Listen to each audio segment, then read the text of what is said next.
नतीजा आ जाएगा, चंद हफ्तों की मार है, इससे आगे नहीं। हुकूमत जिस दर्जे की, जिस लेवल की बेहयाई और ढिठाई और बेशर्मी, इंटरप्रिटेशन, हर कातिल के पास जवाब होता है, हर रेपिस्ट के पास जवाब होता है। ये क्या बात है? मुश्किल, सीधा सीधा तरीके से जाने दो। आपको जलेबियां तलने की पड़ी हुई है, अदरवाइज नहीं। एवरीबडी नोस किसका क्या होना चाहिए। कंफ्यूजन फैला रहे हैं, चिपके हुए हैं। नहीं, मगर हसन साहब, अगर सदर बिना एडवाइस के बात हो सकती है। एक मिनट कि आपके पास वसाइल नहीं है मुल्क के, आपके पास सिक्योरिटी नहीं है, पैसा नहीं है, इलेक्शन, और भाई वोट नहीं है। बच्चा बच्चा जानता है, थूक रहा है इस बात पे। एवरीबडी नोज कि सब कुछ है, वोट बैंक खत्म हो चुका है इनका, खत्म। अच्छा, इसी बात को अगर ऐसे कहूं कि हुकूमत की एडवाइस ही ना हो, हसन साहब, अगर रेफरेंस भिजवाने के लिए हुकूमत ही एडवाइस नहीं करती, पीछे हुकूमत ही नहीं है, तो कोई नया आईनी तनाजा भी तो खड़ा हो सकता है। पहले भी तो आईनी तनाज़ात हमें यहां तक ले आए। बिल्कुल हो सकता है, और होना चाहिए, होना चाहिए। इसको कंक्लूड होना चाहिए। आज तो लग रहा है आप ही सब कुछ लपेटने के चक्कर में है। नहीं, मैं कहता हूं लपेटा जाए सारा कुछ। वो यार, भुट्टो ने तख्ता-ए-दार पे जिंदगी का खुलासा बयान किया था, फिनिश इट। मेरा कोई जाती प्रॉब्लम नहीं, हम सबका कोई नहीं है, लेकिन ये मुल्क का तमाशा है, ये मंडवा चल रहा है, कोई नौटंकी चल रही है, कोई जुए का अड्डा है, क्या है ये? सीधे सीधे इलेक्शन कराओ, जाओ, जीत जाओ, वापस आ जाओ। वोट नहीं है, इसलिए कुछ भी नहीं है, ना जमीर है, ना इज्जत है, ना इज्जत नफ्स है, ना लॉजिक है, ना दलील है, क्योंकि वोट नहीं है इनका। मैं देखता हूं कब तक चिपके रहते हैं और इसका अंजाम क्या होता है। खैर, चिपके रहने तो और भी लोगों ने कोशिश की, बट जब वक्त मुकर्रर आ जाए तो फिर फिनिश ही होता है, कोई चिपक नहीं सकता। ये तो आप दुरुस्त कह रहे हैं हसन साहब। अफसार साहब आपकी जानिब आऊंगी जी, अफसार साहब आपकी जानिब आऊंगी। एक अदलिया के अंदर तकसीम है जो बड़ी वजाहत से हम सबके सामने है गुज़िश्ता कुछ अरसे के अंदर।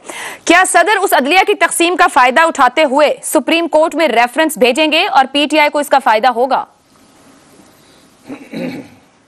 बड़ी बदकिस्मती की बात है कि अगर सदर पाकिस्तान जो हेड ऑफ स्टेट है वो किसी भी इदारे के अंदर तकसीम का नाजायज़ फ़ायदा उठा के अपने सियासी मकासद के लिए इस्तेमाल करे, तो इससे बड़ी इस मुल्क की बदकिस्मती कोई नहीं है।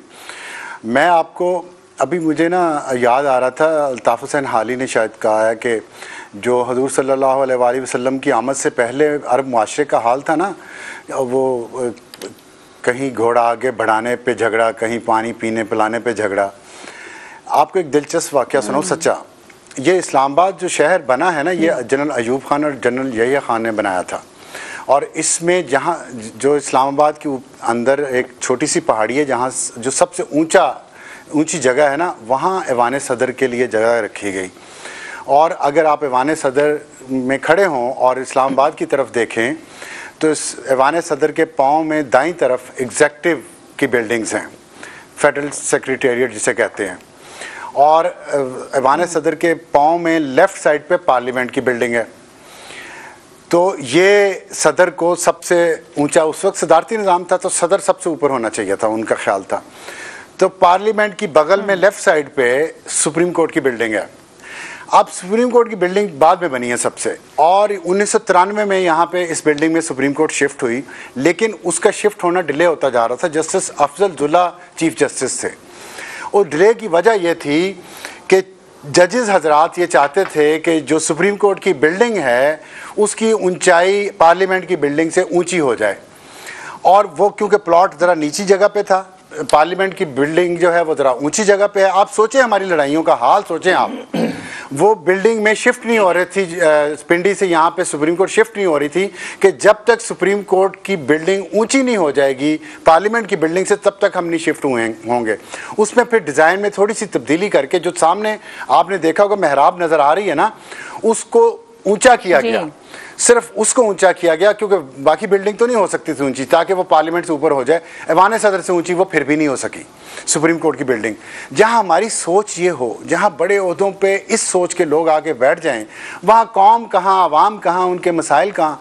ये तो ज़ाती लड़ाइयाँ हैं, ज़ाती अनाओं की जंग है।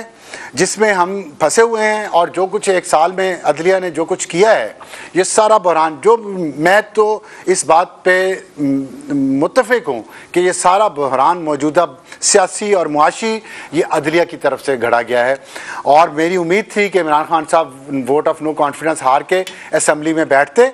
अब उनकी एक शर्त है मुज़ाकरात के लिए कि हमारे इस्तीफ़े नामंजूर किए जाएं, तो पहले ही ना जाते, इस्तीफ़े ना देते, असम्बली में बैठते।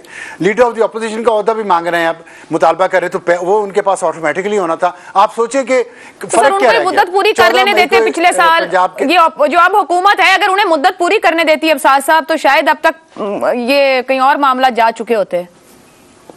ये भी बिल्कुल ठीक कह रही हैं आप, ये भी करने लेने देते, लेकिन वो फिर मैं बात करूंगा तो फिर शायद बीप लग जाए कि वो क्यों ज़रूरी था, किसकी अपॉइंटमेंट से पहले हुकूमत का बदला जाना ज़रूरी था, क्योंकि इमरान खान साहब किसको चीफ लाना चाह रहे थे। तो छोड़े, उस बात में नहीं जाते। मैं तो सिर्फ ये कह रहा हूँ कि अगर नो कॉन्फिडेंस हो गया, जो एक जमहूरी और आइनी अमल था, सही या गलत को छोड़ दें आप, कानूनी तो था ना, तो इमरान खान साहब को स्पोर्ट्समैन स्पिरिट दिखाते हुए बैठना चाहिए था और मुकाबला करना चाहिए था, लेकिन वो सड़कों पे आ गए और जुडिशरी ने उनका साथ दिया। क्यों ऐसे क्यों हुआ? तो ये निगरान हुकूमतें आपको जाती नजर आती हैं कि एक और आईनी मामला खड़ा होने वाला है?